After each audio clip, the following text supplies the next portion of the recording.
दोस्तों नमस्कार। मैं विकास कुमार, आपका दोस्त और बिजनेस कोच। दोस्तों, फ्री व्यापार स्कूल में मैं हमेशा आपको नए नए बिजनेस आइडिया और नए नए टिप्स देता रहता हूं।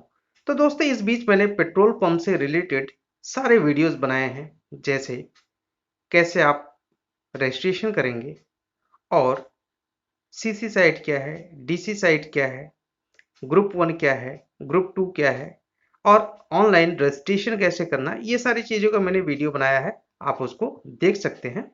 दोस्तों, आज हम पार्ट 3 लेके आए हैं क्वेश्चन और आंसर का। इससे पहले मैंने 2 वीडियोस बनाए हैं क्वेश्चन और आंसर के। क्वेश्चन आपके हुआ करते थे, आंसर मैं दिया करता था। सवाल आपके और जवाब हमारे। तो इसी कड़ी में मैं ये पार्ट 3 लेके आया हूँ। जो हमारे व्यूअर्स ने हमसे क्वेश्चन पूछा है वो मैं आपके साथ शेयर करना चाहता हूँ। और दोस्तों, मैं वीडियो को शुरू करूं, क्वेश्चन और आंसर का सीक्वेंस शुरू करूं, इससे पहले आपसे रिक्वेस्ट है कि चैनल पे आप नए हैं तो चैनल को सब्सक्राइब कर दीजिएगा, बेल आइकन को प्रेस कर दीजिएगा, जिससे मेरी आने वाली वीडियो की नोटिफिकेशन सबसे पहले आपके पास पहुंच सके। चलिए दोस्तों, वीडियो को शुरू करते हैं। सबसे पहला क्वेश्चन है दोस्तों, प्रवीण कुमार जी ने पूछा है, sir please explain about advocate letter. तो दोस्तों, हम बताते हैं आपको कि हर एक एप्लीकेंट्स के लिए ये एडवोकेट लेटर क्या है और इसमें क्या क्या चीजें होती हैं। दोस्तों, according to oil company, marketing company जितनी भी हैं, तो उनका एक कहना है कि each applicant will have to declare, मतलब हर एक आवेदक को ये घोषणा करना होगा इन द एप्लीकेशन फॉर्म में the category under which offered land falls, मतलब कि आपने जो जमीन ऑफर किया है वो किस कैटेगरी की है। अब इस चीज को समझिएगा दोस्तों, किस कैटेगरी का है। तो कैटेगरी में दोस्तों कई कैटेगरीज होती हैं जमीन की, जैसे कोई एग्रीकल्चर होता है, कोई कॉमर्शियल होता है, ठीक है, कोई इंडस्ट्रियल होता है, कोई आपका हाउसिंग का होता है। तो उस चीज को एडवोकेट जो है अपने लेटर हेड पे ये डिफाइन करेगा, ये कैटेगराइज करेगा कि जो भी आपने लैंड, जो भी आपने जमीन ऑफर किया है ऑयल मार्केटिंग कंपनी के लिए, वो किस टाइप की है, एग्रीकल्चर है, कॉमर्शियल है, इंडस्ट्रियल है या रेसिडेंशियल है, जो भी है वो इस चीज को डिफाइन करेगा अपने लेटर हेड पे। इसमें और क्या करें, however it is advise that prior to declaring the category of the offered land in the application each applicant in their own interest, मतलब जो भी आप चीजें इसमें डिफाइन करवाएंगे वो आपके हित में होना चाहिए। अगर वो आपके हित में है तभी उस चीज को कराइएगा। ऐसा ना हो कि आपने वो करवा दिया उससे आपका नुकसान हो जाए। तो दोस्तों, एडवोकेट लेटर सिर्फ और सिर्फ इतना है कि जो आपने जमीन ऑफर किया है उस जमीन को वो वेरीफाई करेंगे अपने लेटर हेड पे कि जो मैंने ये जमीन ऑफर करवाया है अपने क्लाइंट का, वो जमीन एग्रीकल्चर है या फिर कॉमर्शियल है, रेसिडेंशियल है, इंडस्ट्रियल है, जो भी वो उसको डिफाइन कर देंगे। ठीक है, आई थिंक दोस्तों ये चीज आपको समझ में आ गया होगा। प्रभी स्पेशली आपको आई थिंक ये चीज आप समझ गए होंगे। ये आप किसी भी एक एडवोकेट से उनके लेटर हेड पे इसको करवाना है। ठीक है, चलिए दोस्तों, नेक्स्ट क्वेश्चन लेते हैं। नेक्स्ट क्वेश्चन है, जावेद जी ने एक क्वेश्चन पूछा है, sir please reply me my query, my sister is open pH category but she is uneducated, can I apply with her। इनका क्या कहने का मतलब है दोस्तों, जाने जावेद जी का, कि जो मेरी सिस्टर हैं वो पीएच कैटेगरी से हैं, मतलब फिजिकली हैंडीकैप्ड हैं, ओपन कैटेगरी से हैं, बट एक प्रॉब्लम है कि वो अनएजुकेटेड हैं। तो क्या वो उनके साथ फॉर्म भर सकते हैं? जी नहीं दोस्तों, मिनिमम क्वालिफिकेशन इंडिविजुअल पर्सन की 10th पास है, except CC two, freedom fighter को छोड़ के। ठीक है, सबके लिए 10th पास मैंडेटरी है। इससे नीचे अगर हैं तो फॉर्म नहीं भर सकते हैं। तो जावेद जी आप शायद समझ गए होंगे कि आप ये फॉर्म नहीं भर पाएंगे, और लोग इस तरह से जो भी क्वेश्चन कर रहे हैं वो आप समझ जाएं कि अगर अनएजुकेटेड हैं तो आप फॉर्म नहीं भर सकते हैं। नेक्स्ट क्वेश्चन लेते हैं दोस्तों। नेक्स्ट क्वेश्चन है पंकज सैनी जी का। ये क्या पूछते हैं, अगर लैंड लीज पे ली है, डीसी साइट के लिए लीज लैंड का मंथली रेंट कौन देगा, एप्लीकेंट या ऑयल मार्केटिंग कंपनी। दोस्तों इन्होंने एक चीज इसमें डिफाइन किया है, क्या, डीसी साइट। दोस्तों डीसी साइट जो होता है वो होता है dealer owned and dealer operated.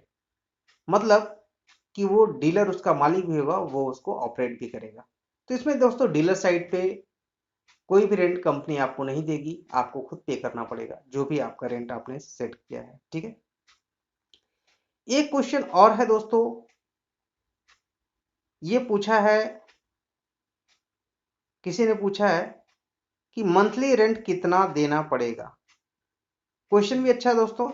अब बात करते हैं मंथली रेंट कितना देना पड़ेगा। दोस्तों ये डिपेंड करेगा कि रेगुलर साइट है, रेगुलर है या रूलर है। अगर रूलर होगा तो वहां पे कुछ कम होगा, अगर वो रेगुलर होगा तो वहां पे कुछ ज्यादा होगा।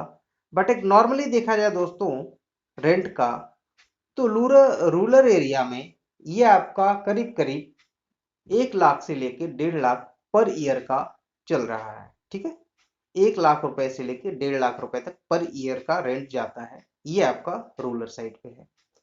दूसरा क्या, अगर यही दोस्तों रेगुलर साइट है तो ये कम से कम 2 लाख से 3 लाख भी हो सकता है। पहला तो आपका लोकेशन पे डिपेंड करता है, दूसरा डिपेंड करता है दोस्तों वहां की सेल पे। ठीक है, तो आपको सेल कैसे देखना है वो आप कहेंगे तो मैं उसको बता दूंगा कि कैसे आप देख सकते हैं कि उस एरिया का सेल क्या है। ठीक है, तो उसके अकॉर्डिंग आप डिसाइड कर सकते हैं कि रेंट क्या होगा।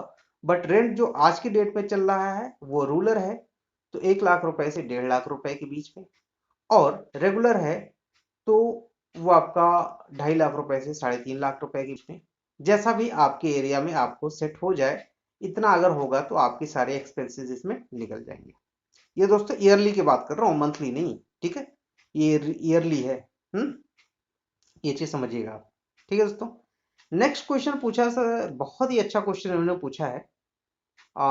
चंद्र प्रकाश जी ने पूछा है, सर एक ही जमीन के खसरा नंबर से दो अलग अलग लोग फॉर्म अप्लाई कर सकते हैं क्या। ये बहुत ही यूनिक क्वेश्चन है दोस्तों, और ये चीजें आपको समझने की बहुत ही जरूरत है कि अगर कोई एक पर्टिकुलर जमीन है, ठीक है, तो ऐसा नहीं है कि एक ही लैंड कई लोगों को ऑफर कर दिया जाए। बट इसमें जब भी हम बात करते हैं लैंड की तो पीस ऑफ लैंड की बात होती है। ठीक है, तो अगर आपकी जमीन सुटेबल है, सपोज दैट कि आपको 30 मीटर इंटू 30 मीटर की जमीन लगनी है। ठीक है, 30 मीटर इंटू 30 मीटर की, बट आपके पास जमीन जो है वो अप्रॉक्स 80 मीटर इंटू 80 मीटर है। ठीक है, या 80 इंटू 30 मीटर है। तो आप इसमें दो लोगों को ऑफर कर सकते हैं, ये डिफाइन करके कि इस खसरा नंबर से ये पार्ट मैंने, ठीक है, इनको ऑफर किया है। ठीक है, बट अगर जमीन उतनी ही है तो आप एक जमीन दो लोगों को ऑफर नहीं कर सकते हैं।